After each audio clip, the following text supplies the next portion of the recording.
I think this is one of the most evocative watches ever designed. Stripped of all adornment, there are no minute tracks, no indices, no markers, and no logo. This is not a timekeeping device, it's an artistic expression influenced by space exploration, horology, and good design. Saying you're a fan of Christopher Ward's work is not some measly marketing indoctrination. They are deserving of all the praise, and they are one of the most exciting companies to follow in the watch world. I'm a fan of literally every watch in their current catalog, but the one I feel that's set apart from the rest is the C1 Moonphase. When this watch was first announced, I honestly became emotional. The genius in the design, the presentation, the photorealistic moon, everything about this watch spoke to me, except the size. And we'll touch on that later. Just considering that this watch is a gift and it's a statement piece that was given to you on your 40th birthday, I felt like it had to mean something. So I wanted to make this video a little bit more special by composing and recording a studio piece, a classical piece that kind of, to me, embodies what the watch is about, which is class. It's about the struggle, and it's got a little bit of romance to it, which I think all watches should have. Wow, that looks good.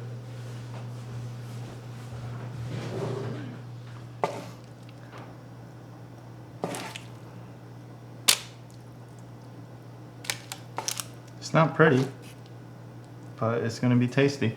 In my mind, I was considering what timbres and what sounds would feel like luxury, but at the same time romantic. And I felt like a cello that's accompanied by a piano would best capture that mood. And so I started coming up with different kinds of melodies that kind of maximize the cello's tonal range. So tomorrow we're going to record a cello and a pianist playing them together, and I'll conduct the two of them. It's going to be at the Berklee College of Music Studio B. It's a small, cozy studio, which is really good for close miking and getting a sense of space and relationship between the two instruments. Can we get an A, please?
Aventurine is a Venetian glass invented in the 17th century that is infused with reflective flakes of copper oxide. This is what gives the C1 Moonphase its starry night dial. When created, Aventurine has a completely random pattern, so every C1 Moonphase dial is unique. Swiss made is printed at the bottom of the dial, which I think is a very nice touch. The Dauphine hands are completely polished and play with the light perfectly. I exclusively wear this watch as a dress watch, and the ultra-reflective polished hands help with checking the time in dimly lit nighttime situations. The handset is a perfect match for this dial. Now, moving into the main character, the photorealistic moon, which is the source of all my joy when wearing this watch. The level of intention and depth is outstanding. The creativity to even think of something like this amazes me and gives me hope that there are in fact people in watchmaking that can create something so pure without it feeling like a gimmick. The moon is made of globalite, which is a ceramic and superluminova mix that can be carved into any shape. This is by far my favorite feature of this watch. There are two moons that rotate beneath the outer layer of the dial, and if kept wound, the C1 Moonphase can track with the moon for up to 128 years. Anyone out there brave enough to test those claims, drop me a line in the comments below, and I'll buy you a coffee while you do it. Back in 2014, Christopher Ward went through a rebrand. Although logo and website innovations are important, one of the biggest revelations to come out of this era for the brand was making progressions towards a distinctive look. The Lightcatcher Case project, led by Swiss watch designer Adrian Buchmann, was the answer to lazy and formulaic case design pitfalls.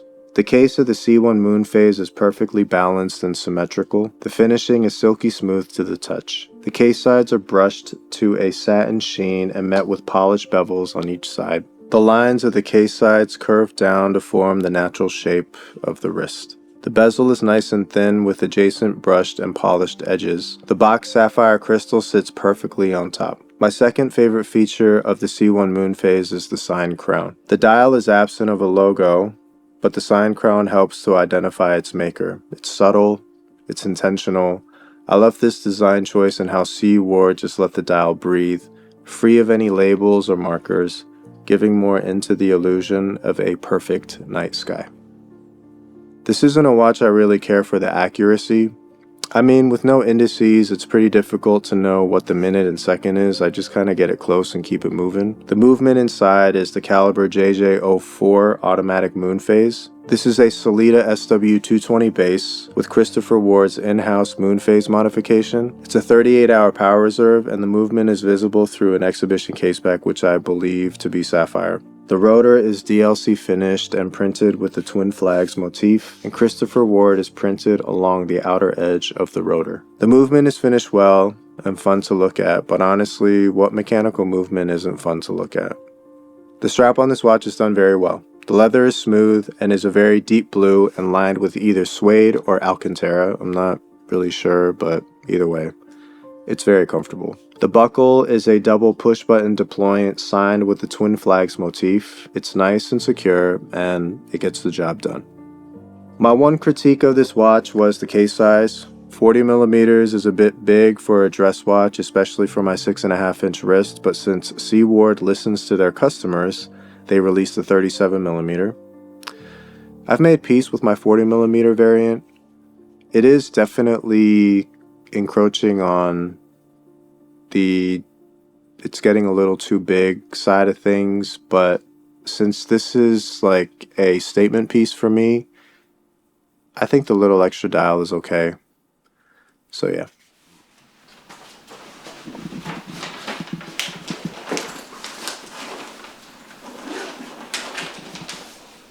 How do you think it went today? I think it went fairly well. I'm really pleased with how it turned out. I'm actually really surprised by how quickly we were able to get the recording done. Considering the difficulty of the piece. It wasn't an easy thing to perform. The register of it and some of the techniques for the cello were a little difficult. The piano part was relatively simple.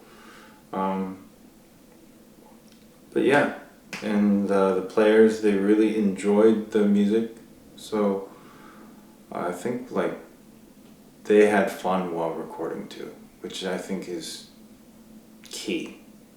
It's absolutely essential that the players enjoyed the music that they recorded too. So I'm very pleased about that. Most of us are going to live and die without ever owning our Grail piece. And I think it's better to be completely okay with that rather than to be bummed out about it. I still struggle when I find a watch that I like and the price tag is over $1,000. My body gets a visceral like reaction, my stomach starts to ache. I start thinking about how it's probably more responsible to put that money inside of my Roth IRA, but what's the point of working hard if you can't indulge in some of those victories a little bit? This is where I think Christopher Ward shines the brightest. It's quality watches at a fair price point. It's transparency that makes you respect them. It's innovation that gives you no choice but to root for them. It satisfies grail lust at a fraction of the price and without compensating for much. I think the work they're doing is amazing, and I believe they're going to continue to do amazing things in the years to come. I turned 40 in August, and my wife organized a group gift. I was not expecting this at all. In fact, I was planning on going out and buying myself a watch regardless, but the surprise hit hard, and I was, and still am, very grateful. I want to give a big shout out to everyone that contributed to the group gift. I appreciate y'all so much. It means so much to me. I love this watch. There is way too many names to list, but you get it. Thank you, and I appreciate it.